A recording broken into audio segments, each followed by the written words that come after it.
오늘 제가 조금 거칠게 얘기해도 이해해 주시기 바랍니다.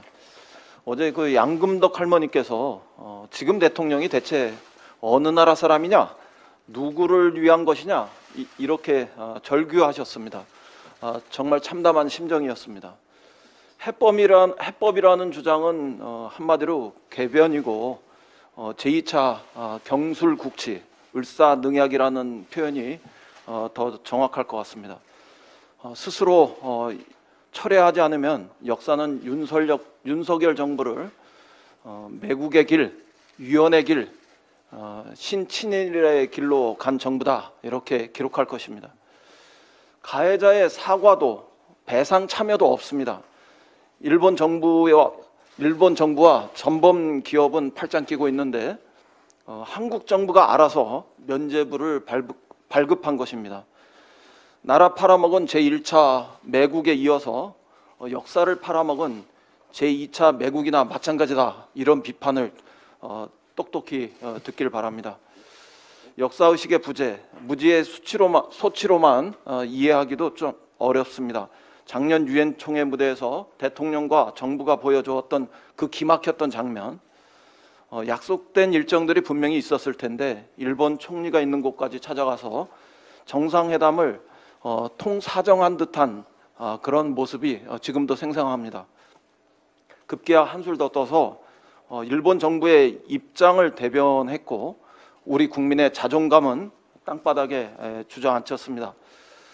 일본 전범기업이 져야 할 배상 책임을 대신 해결하겠다는 이 정부가 정말 대한민국 정부라고 할 수 있는지 반문하지 않을 수 없습니다. 윤석열 정부는 강제동원의 불법성을 적시하고 전범기업이 배상하도록 했던 대법원의 판결을 무력화시키고 파기했습니다. 한마디로 헌법 질서를 유린한 것입니다. 삼권 분립의 민주주의 정신을 위배했고 사법주권, 우리 국가주권의 중요한 영역을 명백하게 침해했습니다. 훼손했습니다. 강제동원은 청구권 협정 적용 대상이 아니고 따라서 한국이 받은 무상 3억 불도 강제동원과는 무관하다는 것이 대법원 판결의 정신이었습니다. 가해 기업을 대신해서 수혜 기업이 판결금과 또 지연 이자를 내라는 것은 윤석열 정부가 일방적으로 사법부 판결을 뒤집은 것이다, 저는 이렇게 규정합니다. 삼권 분립을 위배하면서 강제동원 피해자 소송 판결을 지연시켰던 박근혜 청와대와 또 양승태 대법원의 재판 거래의 그 결말이 어디로 갔었는지 똑똑히 기억하기 바랍니다. 전범기업의 책임을 부정함으로써 식민 지배의 불법성을 부정하는 결과를 초래한 것 같습니다. 일본의 식민 지배가 합법이라는 이런 주장을 하는 것이 아니라면 주권 국가로서는 절대로 있을 수 없는 일이라고 저는 생각합니다. 게다가 일본은 수년째 국제사회를 무대로 강제 노동은 없었다는 여론전을 끈질기게 펼쳐온 바 있습니다.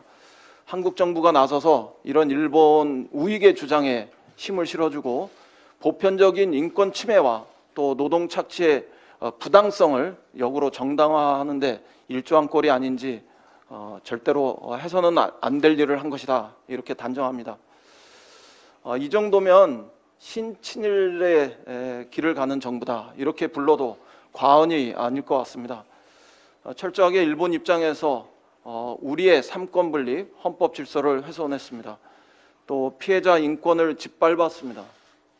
역사 문제를 해결하는 것이 아니라 새로운 폭탄을 던진 것과 같다, 이렇게 생각합니다.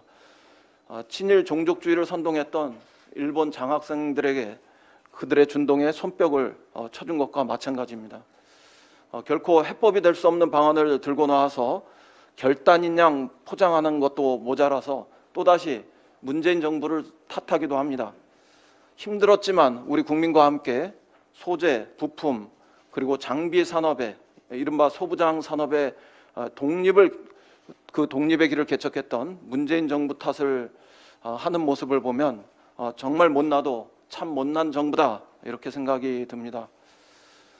외교 상황이 엄중해서 내린 결정이라는 변명조차도 역대급으로 참 뻔뻔합니다. 안보, 경제 위기 상황을 가중시키는 것은 정부의 편향 외교이고 대결 외교이지 역사의 문제가 아니었습니다.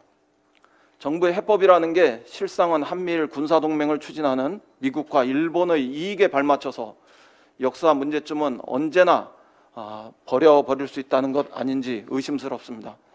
설상가상으로 다음 주부터는 한미연합훈련, 한미일 훈련이 시작된다고 합니다.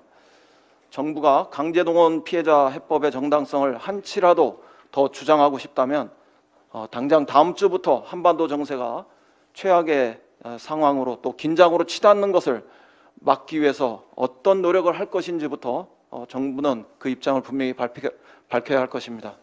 이상입니다.